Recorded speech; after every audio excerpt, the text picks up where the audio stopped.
un homme bon. La meilleure qualité d'un bon pasteur, c'est lui qui a des vraies ambitions et des grandes ambitions pour son église. Je ne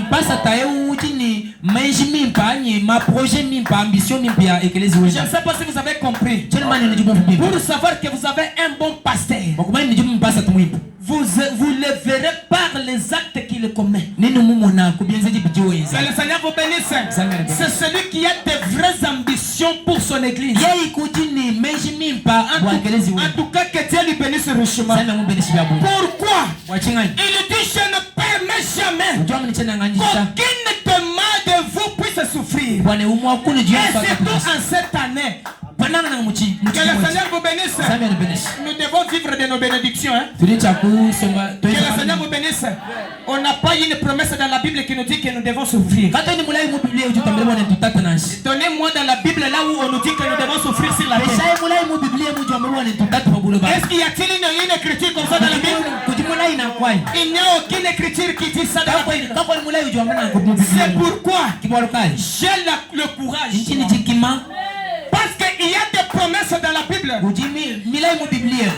exploitées jusqu'aujourd'hui. Que le Seigneur vous bénisse.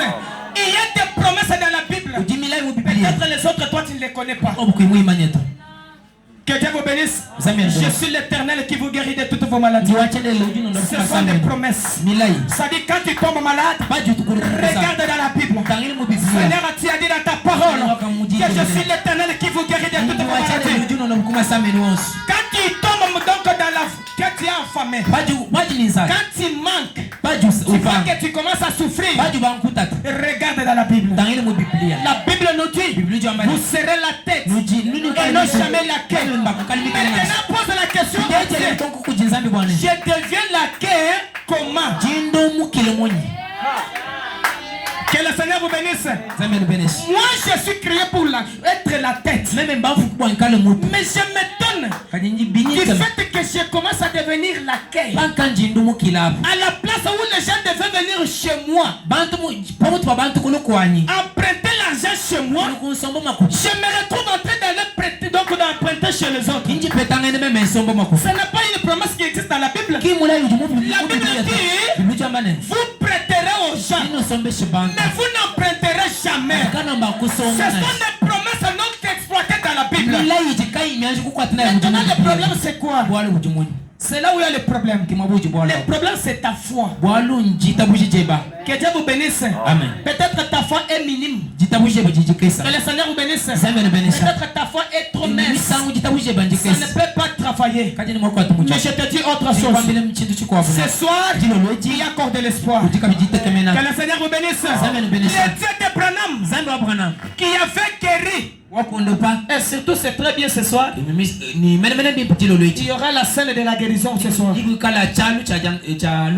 sais que Dieu va faire quelque chose. Celui qui n'a pas amené son enfant, c'est son problème.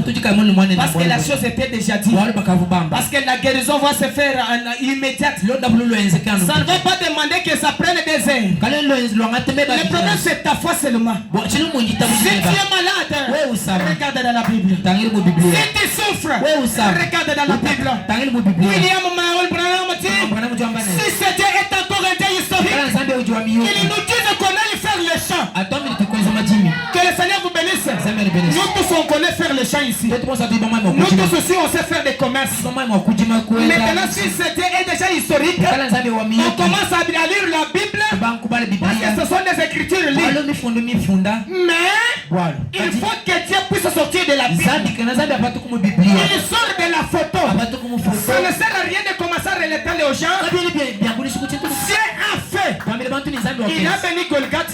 Est-ce que toi tu es Golgotha? Dieu doit te connaître sous ton nom, non? Est-ce que toi tu es Samadère? Dieu te connaît sous ton nom. Est-ce que tu es Georges Carter? Tu ne l'es pas. Toi tu n'es même pas Florence Nightingale. Florence Nightingale était devenue mince. Il n'y avait pas encore de l'espoir. Mais aujourd'hui, la fondatrice de la science infirmière, la fondatrice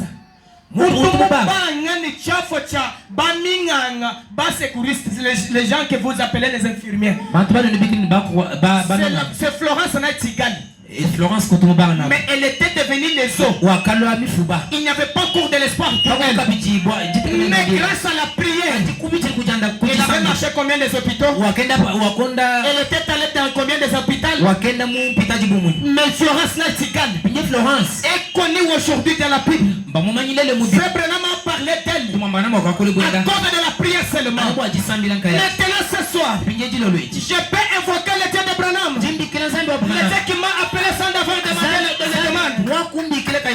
Je ne crois jamais avoir déposé la lettre de demande sur lui. S'il ne fait pas quelque chose aujourd'hui, qu'il reste un Dieu historique. Que le Seigneur vous bénisse. Mais je sais une chose, il ne demeure jamais un Dieu historique. Il est le même Dieu. Il doit te bénir, il doit te guérir, il doit se sauver, il doit te délivrer ce soir.